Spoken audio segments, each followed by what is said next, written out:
नमस्कार दोस्तों, welcome to my YouTube channel geopolitics Khichdi. My name is Vibhor Kaushik. आज हम जो नेपाल में हो रहा है उसके ऊपर ये वीडियो है। हम इस वीडियो में ये नेपाल का जो क्राइसिस सडनली आ गया है उसके बारे में डिस्कस करेंगे। ये क्यों हुआ, इसके पीछे क्या कोई विदेशी ताकत है, और हम जानेंगे कि इसमें इंडिया के लिए क्या है। तो without wasting any time, let's start the video. पहले तो ये समझ लेते हैं कि जो नेपाल में इतना आगजनी हो गया, इतना झगड़ा हो रहा है, यूथ जो नेपालीज यूथ है वो इतना एजिटेटेड हो गया कि उन्होंने अपनी पार्लियामेंट भी जला दी, अपनी सुप्रीम कोर्ट भी जला दी। इवन जो उनके एक्स प्राइम मिनिस्टर थे उनकी वाइफ को दे बर्न्ड हर अलाइव। और अक्रॉस द पार्टी लाइन, चाहे वो अपोजिशन हो चाहे वो रूलिंग गवर्नमेंट हो, सभी पॉलिटिशियंस के घरों में यूथ ने अटैक किया है। कई घरों को उन्होंने जला दिया है और कई को वेंडलाइज कर दिया है।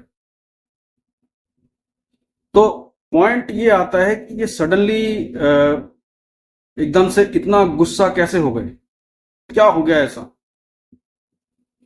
देखिए, ये सडनली नहीं हुआ है। ये जो गुस्सा था ये बहुत सालों से अंदर ही अंदर बढ़ रहा था। नेपालीज पॉपुलेशन इन जनरल और स्पेशली अमंग द यूथ्स, क्योंकि वहां पे बहुत अनएम्प्लॉयमेंट है और वहां पे अनरेस्ट बहुत है। तो हुआ क्या, अभी जो मीडिया में आपको दिखा रहे हैं, बता रहे हैं कि भैया जो रूलिंग गवर्नमेंट है ओली, उसने सारे सोशल मीडिया को बैन कर दिया था, लाइक फेसबुक, ट्विटर और यूट्यूब, इंस्टाग्राम, सब बैन हो गया था वहां पे। ये मीडिया में बताया जा रहा है कि भाई इसकी वजह से जो यंग जनरेशन है, जिसको ये जेनजी कह रहे हैं, वो उनको गुस्सा आ गया और उन्होंने सारे नेपाल में आगजनी कर दी। तो ये तो मोटी मोटी बात है जो कि सतह पे दिखती है, मगर गेम एक्चुअल में काफी डीप है। अब हुआ क्या है, काफी हद तक आई वुड से कि 50 to 60% ये जो एजिटेशन हुई थी, ये जो आंदोलन हुआ था, ये एक नेचुरल था। इसमें कोई कल्टीवेशन नहीं था। वाकई में लोग गुस्सा थे वहां पे, स्पेशली यूथ गुस्सा था वहां पे सरकार से, और उन्होंने प्रोटेस्ट किया। मगर जैसे किसी भी प्रोटेस्ट में होता है, जो अनडेमोक्रेटिक और जो बेसिकली जो उपद्रवी तत्व होते हैं वो साथ में मिल जाते हैं या मिला दिए जाते हैं। तो ऐसा ही वहां पर हुआ। जो स्टूडेंट्स का जो प्रोटेस्ट था उसमें एंटी नेपलीज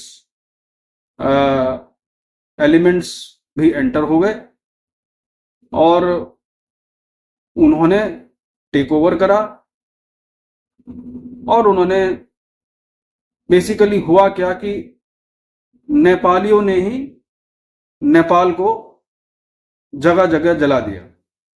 पार्लियामेंट जला दी, सुप्रीम कोर्ट जला दिए, गवर्नमेंट ऑफिसेस जला दिए, गवर्नमेंट ऑफिसर्स को मारा पीटा गया।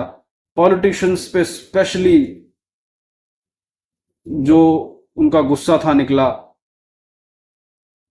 और प्राइम मिनिस्टर ओली को with in 24 to 48 hours resign करना पड़ा और अब वो नेपाल छोड़ के भाग चुके हैं। कहाँ गए हैं? चाइना गए हैं बेसिकली। तो अब हुआ क्या है, ये सब इसलिए हुआ है क्योंकि वहां पे बहुत जबरदस्त लेवल का करप्शन था। नेपाल में अभी भी है। छोटी से छोटी चीज कराने के लिए वहां पे पैसा देना पड़ता है। और ऐसा नहीं कि करप्शन और जगह नहीं होता, और देशों में नहीं होता। करप्शन सब जगह होता है। Even in so called developed countries corruption होता है। मगर वहां पे यूथ एजिटेटेड था क्योंकि पहली बात तो वो एक अनएम्प्लॉयड भी था, और जो अनएम्प्लॉयड यूथ होता है उसको बहलाना फुसलाना बहुत आसानी से हो जाता है, और खासकर स्टेब्लिशमेंट के अगेंस्ट उसको डाइवर्ट करना बहुत आसान हो जाता है। तो यही सब नेपाल में हुआ, और ये नेपालीज गवर्नमेंट, जो ओली की गवर्नमेंट थी, वो उसको दिख रहा था कि ये हो रहा है। सोशल मीडिया के through anti government, anti Nepalese government एक मूवमेंट चलाने की कोशिश हो रही है, वो उन सबको दिख रहा था। तो इसी वजह से उन्होंने सारा सोशल मीडिया बैन कर दिया। ठीक है जी, एक तो ये पॉइंट था। अब करप्शन तो चलिए एक पॉइंट हो गया। दूसरा पॉइंट क्या था, जो एक बहुत बहुत ही इंपॉर्टेंट पॉइंट है, आई वुड से, कि नेपालीज गवर्नमेंट, जो ओली की गवर्नमेंट है या थी अब तो, वो एक कम्युनिस्ट पार्टी थी।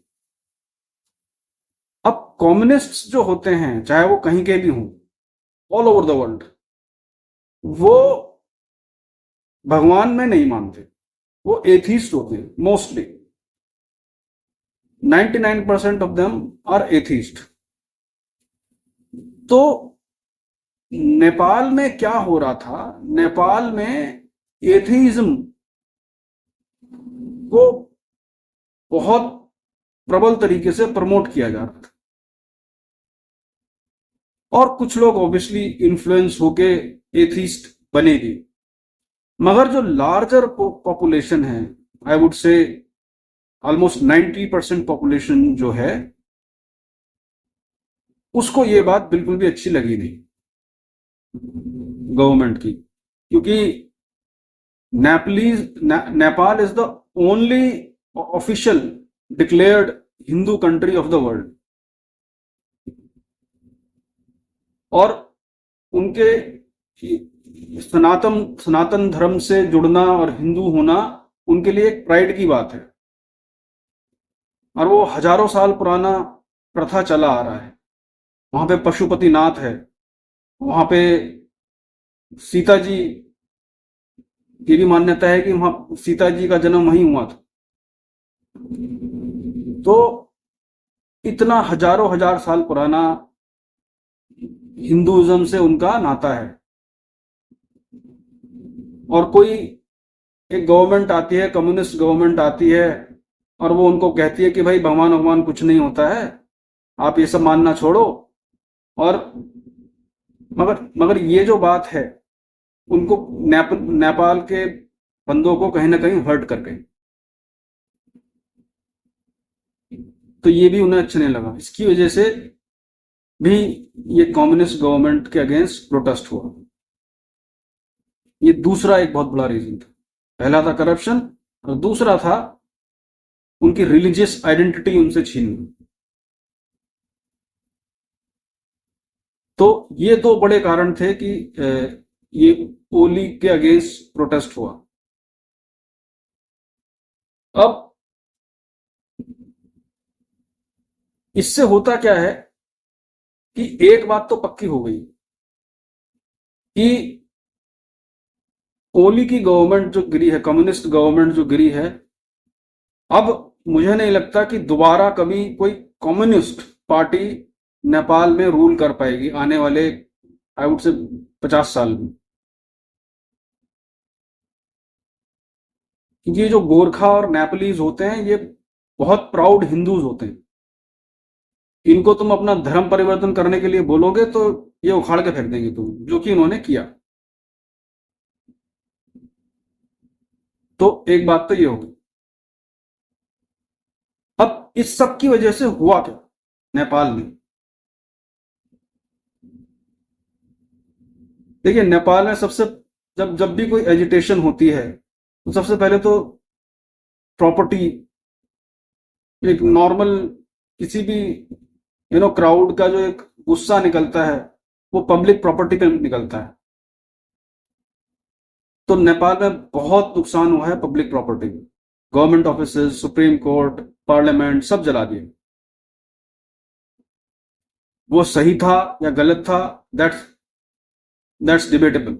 अभी आइडियली नहीं करना चाहिए था कि भाई तुम्हें अगर सत्ता परिवर्तन करना ही है तो भाई कम से कम पार्लियामेंट और सुप्रीम कोर्ट तो छोड़ दो, वो तो डेमोक्रेसी के पिलर हैं। मगर वो भी जला दिया। मगर अब वहीं आती है बात कि यहाँ पे एंटी नेपलीज तत्व इस आंदोलन में घुस गए थे। इस वजह से parliament, supreme court, government hospitals, government school सब जला दिया। ऐसा नहीं कि सब कुछ हो गया खत्म, मगर यह है कि बहुत सारा नुकसान किया है आंदोलनकारियों ने। तो ये हो गया, ये एक इस एजिटेशन का वी कैन से कि मोटा मोटा कॉन्सिक्वेंस था, जो कि नेपाल को ही भुगतना पड़ेगा, नेपालीज पीपल को ही भुगतना पड़ेगा। तो ये हुआ। अब थोड़ी सी बात कर लेते हैं कि इंडिया और नेपाल की रिलेशनशिप क्या है। देखिए, इंडिया और नेपाल की रिलेशनशिप हजारों हजार साल पुरानी है। इंडिया और नेपाल के बीच में पीपल टू पीपल कांटेक्ट बहुत जबरदस्त है। नेपाल जो है, कह सकते हो कि दो भागों में बटा हुआ है। एक जो सदर्न नेपाल है, वो, उसका जो बॉर्डर लगता है वो यूपी और बिहार से लगता है, जिसको मिथिला क्षेत्र कहते हैं। और नेपाल में चले जाते हैं तो उसको तराई रीजन कहते हैं। तराई, तराई मीन्स प्लेन्स, प्लेन्स का रीजन। और ऊपर जो नेपाल, जो नॉर्दर्न नेपाल है, वो हिली रीजन है पूरा का पूरा। और वहां पर जो है, ये सब आप, हिमालयन रेंज है पूरी, फुट हिल्स ऑफ हिमालयस। तो जो नॉर्दर्न नेपाल है, वो, जो नॉर्दर्न नेपाल के जो लोग हैं, वो फेवर करते हैं चाइना को टू लार्ज एक्सटेंट। और जो साउदर्न नेपाल के जो बंदे हैं, वो इंडिया को फेवर करते हैं। इनफैक्ट इतना वो होता है कोलैबोरेशन इंडिया और नेपाल में, खासकर सदर्न नेपाल के जो लोग हैं, वो आपस में शादी करते हैं। बिहार के और नेपाल के लोग शादी करते हैं आपस में। प्लस इवन ईस्टर्न यूपी और नेपाल के लोग शादी कर लेते हैं। There are thousands and thousand, even sometime I would say even lakhs of families like that, की जो कि आपस में इंटरकनेक्टेड हैं। तो that's how strong bond is. In general Nepalese China वालों को लाइक नहीं करते। उनका जो फेवर होता है टिल्टेड टुवर्ड्स इंडिया है, वो इंडिया को फेवर करते हैं। मगर जब से ये कम्युनिस्ट गवर्नमेंट आई थी ओली की, जो कि चाइना का कह सकते हैं कि पपेट था ओली। तब से उसने एंटी इंडिया बातें करना चालू किया था और बहुत लोग उसमें आ भी गए थे। मगर बाय एंड लार्ज नेपलीज और इंडियन में बहुत अच्छा पीपल टू पीपल रिलेशनशिप है, और इवन गवर्नमेंट लेवल पे भी काफी अच्छा रिलेशनशिप है। कोई वीजा का रिक्वायरमेंट नहीं होता है इंडिया और नेपाल के बीच में। आप एक मतलब दोनों फ्रीली इधर उधर जा सकते हैं, दोनों कंट्रीज के सिटीजन फ्रीली इधर उधर जा सकते हैं विद नो प्रॉब्लम्स।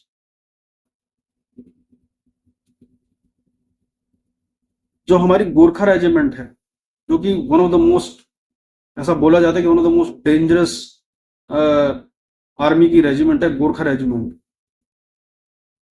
उसमें हजारों नेपलीज हैं। आपको कई लोगों को पता नहीं होगा कि एक नेपलीज यूपीएससी का एग्जाम दे सकता है, और अगर वो क्वालिफाई करे वो आईएएस भी बन सकता है, और वो ही can go up to as high as joint secretary level तक वो भी जा सकता है। ऐसा कहीं नहीं होता एक दूसरी कंट्री का बंदा जॉइंट सेक्रेटरी लेवल बन जाए। मगर हमने नेपाल को ये फैसिलिटी दे रखी है। नेपाल वाला बंदा यहां आके लीगली आधार कार्ड के लिए अप्लाई कर सकता है और आधार कार्ड उसका बनेगा। इतना ट्रस्ट है कि हम उसको सिटीजनशिप देने को रेडी। बांग्लादेश वाले चुपके चुपके लेते हैं, नेपाल वालों को हम खुलेआम देने को राजी हैं। तो इस लेवल की बॉन्डिंग है पीपल टू पीपल, और गवर्नमेंट लेवल पे भी। तो ये बात है। अब जो लास्ट चीज मैं आपसे डिस्कस करना चाहता हूं, इसमें इंडिया के लिए क्या है। देखिए, बहुत लोग बोल रहे हैं कि ये एक चाल हो सकती है, विदेशी चाल हो सकती है। हो सकती है। अगर आप देखें अगर आप देखें इंडिया, एशिया, साउथ एशिया का मैप उठा के, पाकिस्तान हमारा ऑलरेडी एनिमी है। चाइना हमारा एनिमी है, भले ही चाहे वो अभी हमें दोस्ती की नजर से देख रहा है, मगर you can never trust China. ठीक है। नेपाल आपका फ्रेंडली कंट्री था, उसमें अब ये सिचुएशन क्रिएट हो गई। बांग्लादेश जब तक शेख हसीना वहां की प्राइम मिनिस्टर थी, फ्रेंडली कंट्री था, मगर अब वहां पे जिहादी एलिमेंट्स एंटर कर गए हैं। म्यांमार में भी सेम सेम चीज है। श्रीलंका को भी अनस्टेबल करने की कोशिश की थी, और श्रीलंका में भी मोरलेस ऐसी ऐसी चीज है। एंटी इंडिया सेंटिमेंट्स वहां पर भी हैं, ऑल्दो अभी फिलहाल दबे हुए हैं। तो हो क्या रहा है कि एक चीज होती है, जब आप ब्रेड खाते हैं, अगर आपको ब्रेड को खाना है तो आप उसको कोने से बाइट करते हैं, फिर सेंटर तक जाते हैं। तो एक जियोपॉलिटिक्स में बहुत अच्छी टैक्टिक है कि अगर किसी कंट्री को बर्बाद करना है तो उसकी जो पहले आसपास की जो कंट्रियां हैं उस पर कब्जा कर लो। और ये लंबा गेम है, और वही हो रहा है। इंडिया एक बड़ा कंट्री है, डाइवर्स कंट्री है, एकदम से उसमें तो सत्ता परिवर्तन नहीं कर सकते। मगर अगर इंडिया में नहीं कर सकते तो क्या करो, इंडिया को अनसेटल करो। कैसे करोगे अनसेटल? उसकी आसपास की कंट्रियों में आग लगा दो। जो उसके जितने भी बॉर्डर्स हैं वहां पे आप आग लगा दो। वहां पे अनरेस्ट होगा तो इंडिया में ऑटोमेटिक अनरेस्ट होगा। इंडिया में नहीं होगा तो इंडियन गवर्नमेंट इन सब चीजों में इंगेज रहेगी, इंडियन एजेंसीज इन सब चीजों में इंगेज रहेंगी। तो बेसिकली ग्रो नहीं करने दे रहा है इंडिया को पीसफुली। उनको इंडिया को उलझा के रखना है, इंडिया को बांग्लादेश में उलझा के रखना है, इंडिया को नेपाल में उलझा के रखना है, इंडिया को श्रीलंका में भी उलझा के रखना है, और इंडिया को चाइना और पाकिस्तान में भी उलझा के रखना है। तो सारे आपके जो जितने भी नेबर्स हैं उसमें आपको उलझा के रखना है। कौन कर रहा है ये सब? Possibly USA, possibly even China. Nepal के केस में चाइना नहीं है, क्योंकि नेपाल के केस में चाइना इसलिए नहीं है क्योंकि वो तो उसका तो बंदा बैठा ही था वहां पे। मिस्टर जो ओली हैं वो तो तुरंत चाइना ही भागे हैं ना, क्योंकि वो चाइना के ही बंदे थे। शेख हसीना हिंदुस्तान आई हैं क्यों? क्योंकि वो हिंदुस्तान की ही सपोर्टर थी। तो ये जियोपॉलिटिक्स गेम चल रहा है। अब इसमें हमें क्या करना है? जियोपॉलिटिक्स पर्सपेक्टिव से हमें अपने आंख कान नाक सब खुले रखना है कि नेपाल में हो क्या रहा है। हमारी जो इंटेलिजेंस एजेंसी हैं इंटरनेशनल लेवल पे रॉ डील करती है, तो रॉ को बहुत एक्टिव हो जाना है नेपाल में। क्यों? क्योंकि वहां पे आईएसआई भी है पाकिस्तान की। आईएसआई का बहुत जबरदस्त कंट्रोल है नेपाल में, और जो हथियारों की तस्करी होती है इनसाइड इंडिया वो काफी हद तक नेपाल से होती है। जो पीपल टू पीपल कांटेक्ट है हमारा उसका वो फायदा उठाते हैं, जो हमारे ट्रस्ट का फायदा उठाते हैं। तो हमें इंश्योर करना है कि जो अब पावर में आए नेपाल में, चाहे वो कोई भी हो, वो इंडिया के अगेंस्ट ना हो, पॉसिबली इंडिया का फेवर करता हो। और यही मोमेंट है कि हमें अपना बंदा, जब हम कहते हैं कि इंडिया वर्ल्ड पावर बनना चाहता है तो हमें डिप्लोमेटिकली ये गेम खेलने पड़ेंगे। सब करते हैं, यूएसए भी करता है, चाइना भी करता है, तो हम क्यों ना करें? हमें वहां पे अपना बंदा बिठाना पड़ेगा, और हमें इनफ सपोर्ट है वहां पे। और भी प्लेयर्स हैं, यूएसए है, यूएसए की सीआईए है वहां पे, आईएसआई भी है, चाइना की भी एजेंसियां हैं वहां पे, मगर हमारी भी अच्छी खासी प्रेजेंस है।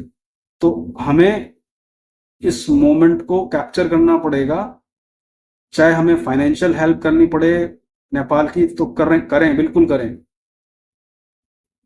मगर एनी हाउ अपना बंदा बिठाएं। तो ये मेरा एक एनालिसिस था करंट नेपाल की सिचुएशन को लेके। आई नो कि वीडियो बहुत लंबी हो गई है, I can speak of on few more points, मगर वीडियो फिर बहुत लंबी हो जाएगी। So I would like to just end here. Thank you so much for watching. Kindly subscribe to the channel, और प्लीज सब्सक्राइब करो भाई। आप सब्सक्राइब नहीं करते हो, देर आर 95% ऑफ पीपल जो कि सब्सक्राइब नहीं करते हैं। एक बस बटन क्लिक करना है सब्सक्राइब करने के लिए, no big deal, nothing charged. तो thank you so much for watching. Like the video, comment on the video. जय हिंद।